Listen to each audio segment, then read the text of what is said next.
Alright, so we just received a amazing boxing performance from no other than Richardson Hitchins as he goes on to do what most probably thought was the unthinkable. He stopped George Kambosos. Now let's be real here. Hitchins was in control from round one until whenever the fight had ended. I mean, the fight was not competitive at all. And I didn't make a predictions video, but I kind of seen that. I kind of predicted that Hitchins was gonna beat George pretty easily, right? And the reason for that was because I seen what Devin did, not in just how he beat George, but more so the tool that Devin Haney used to beat George, which was the jab. I've seen what the jab had did to George Kambosos. And by the way, if we're gonna talk about jabs, if we're gonna talk about Jamal Charlo and Devin Haney and people that have some of the best jabs in boxing, we have to throw Richardson Hitchins in that conversation, because that's one thing. Hitchins has one of the best jabs in boxing. It's snappy, he has good power behind it, and it's technically sound, right? No shots at Devin Haney whatsoever, but versus Devin Haney, he's not doing the bow and arrow jab. It's here with it. When he's throwing the jab, that right hand is next to his chin, just in case his opponent throws a left hook or throws something wild. It's here. You know what I'm saying? He's throwing it, and he has a nice balance with it.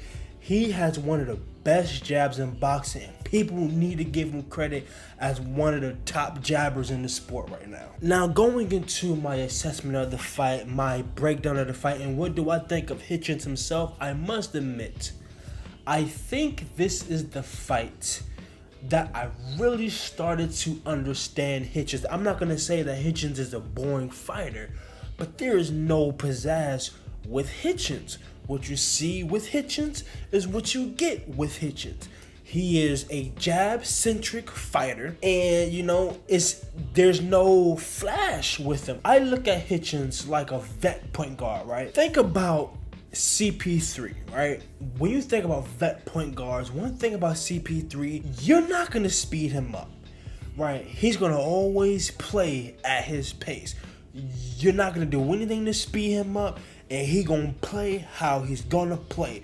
Even when he wants to play at a higher pace, he is still playing in a pace in which he feels comfortable.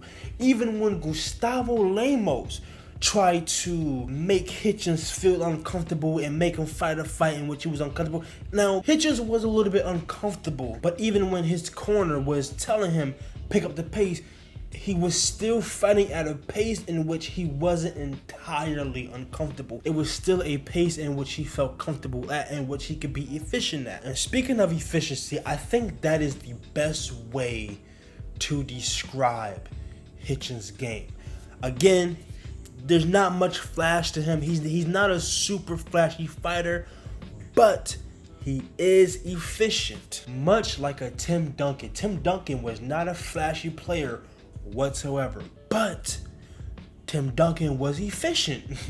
From the mid-range, from the post, what you see with Tim Duncan is what you got. Wasn't flashy at all, but he was efficient.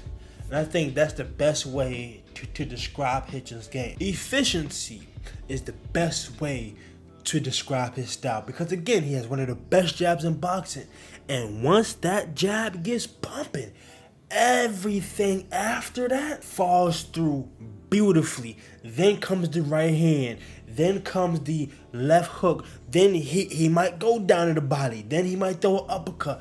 Once that jab gets pumping, everything after that falls right in line. Efficiency is the name of his game, and he's one of the best at it. Now, in terms of what's next for Hitchins, I know at the end of the fight he called out Devin Haney, which I wanna kind of touch on that, because I felt like that call out was a little bit weird to me, right? Because not long ago, you was calling out Teofimo Lopez, and you was calling him racist, and this man was going on a whole tangent about bananas and calling people monkeys and stuff like that. You was cool with Tank at a point in time, and he was calling Tank and Terrence Crawford monkeys. Then he's at your fight. They allowed him in the ring, right? And instead of putting the pressure on Teofimo and saying, hey, I want to fight you next, you then direct that energy to Devin Haney, who was in a whole different weight class. And speaking of a whole different weight class, I believe sooner than later, he should really consider moving up in weight. Because, man, you looked weight drained during them weigh-ins. Anyway, I found it a little bit weird how you had all that energy for Teofimo Lopez, and then come fighting night, when he's in the same ring with you, you direct that energy to Devin Haney, and you're hugging Teofimo and was like, yeah, you know, me and him gonna fight next, and yeah, I was able to do what he didn't do. No, direct that energy back to Teofimo Lopez. You was calling him racist and doing insane this, that, and the third. Don't be cool with him now. Keep that same energy, Hitchins. That was the only thing I didn't like. I love the fight. I love how you fight. I did not like that though, because to me that came off as fake. I ain't even gonna lie to you. That came off as fake, bro. I just feel like you should have kept that same energy to Teofimo, especially since the man is in the same weight class as you. He's in the same division. He has a belt. Y'all can make a unification match happen at some point. That should be the fight next. Not no Devin Haney, who's in a whole different weight class, bro. That could be a fight that could be made down the line. The fight that should be next for Hitchins should be Hitchins versus Teofimo Lopez for a unification fight. That's the fight that should be next. Not no Devin Haney, Teofimo Lopez. But on that note, if you're new to the channel and you enjoy any of this content, make sure you hit the like button, comment, subscribe, and comment down below y'all thoughts and opinions about Richardson Hitchins' performance versus George Kambosos, and also comment below what fight do y'all want Hitchins to fight next. Like I say, I say it's Teofimo, but I know people have been talking about the Devin Haney fight, but I just don't see that fight being next. Realistically, the fight that I think should be next is the Teofimo fight. And if you are new, make sure you hit that red button that says subscribe and click that bell, and make sure that bell is turned on to all so you don't miss out on any future uploads like this one. And as always, it's your boy Remy, and I love you guys, and I will see you on the next one. Peace.